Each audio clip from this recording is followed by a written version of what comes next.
Doing positional training last week, sometimes people ended up in half guard and they got a little bit stuck. So half guard, if you don't know, so if we go, we point around this way, maybe guys pop around this side so you can see a bit better.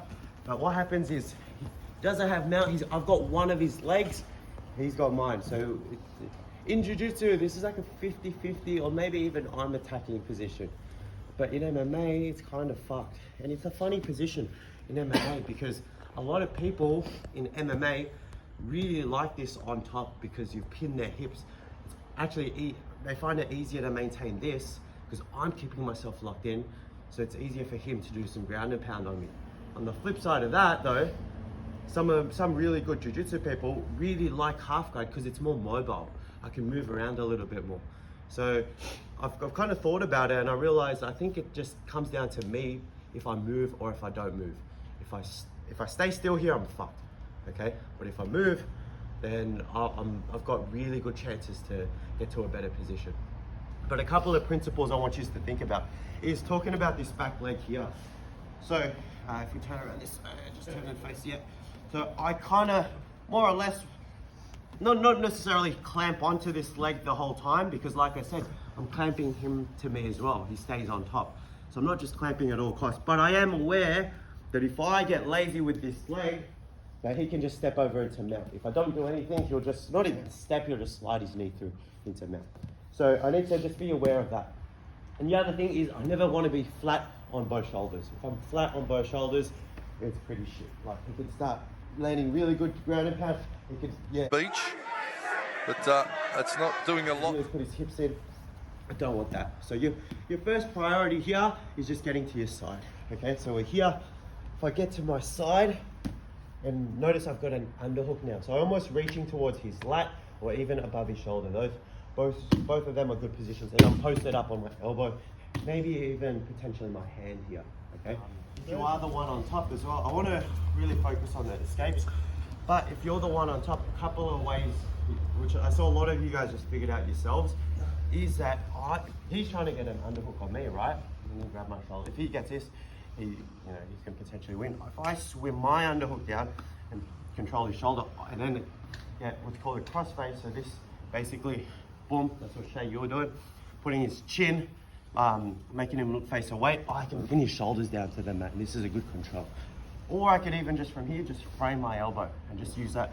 And if you just think of it like conceptually, so think right now, what's keeping his, what's keeping him up right now? His arm. So yeah, if I control that, boom. Yeah. One thing I should be aware of as well on top, if I'm completely lazy, he can, if he's got this, he can actually come around and bring his head over and around and then take my back straight away. So if you notice, what I did straight away was called a whizzer. So whizzer is an overhook. So that stops him from taking my back. So take my back, it just stops him from getting around. Okay, but it doesn't stop him from doing everything. So especially if he gets up on his shoulder here, he can block this knee with this hand and then drive his weight forward that way. But now we reverse the position. So he's here, and notice actually a little detail I forgot to mention, but look at his hips. His hips actually turn. So now instead of like being on his back, he tries to really put his weight forward. Now you see I'm already on the back foot here, and he just needs to block the knee now and then drive, okay? So I want you guys to practice that, and then I'll show you one other option you've got after that. Todd made a really good observation. Maybe you guys found the same thing. Sometimes you bring that leg really far away, okay? What does that mean? One, again, look, he's got a whizzer me. He doesn't, if he's got his leg really far away, his weight's not really on me as much anymore. So I can drive a bit to get that reaction, and then look, yeah, he gets strong. All I gotta do, that leg, that bottom leg, that was the bottom leg, it's just gotta pull it back. It's MMA. If it was jiu-jitsu, what I would do, which you can still do this, but just like if you feel him, especially as you feel him push back, like scoop under, this is really good. That's really good, so I underhook the leg. But to be honest guys, I wouldn't even bother with that, because if you fuck it up, you're fucked. So if you've done a bit of grappling already, and you like that, that's cool. If you feel him push back, I've got an underhook with his arms, his upper body, then I can shoot myself underneath him, and then have an underhook on his leg, and then I scoot myself under. Exactly. So yeah, He's so, yeah, you got two options. His leg is far away, means he's not putting pressure into me. So I make sure I keep this underhook strong though as I stand up. So I pull his shoulder down to the mat so he's just carrying my weight, right? And then that makes it easy for me to stand. It's almost like an anchor. I can just slide here, and then this is really strong.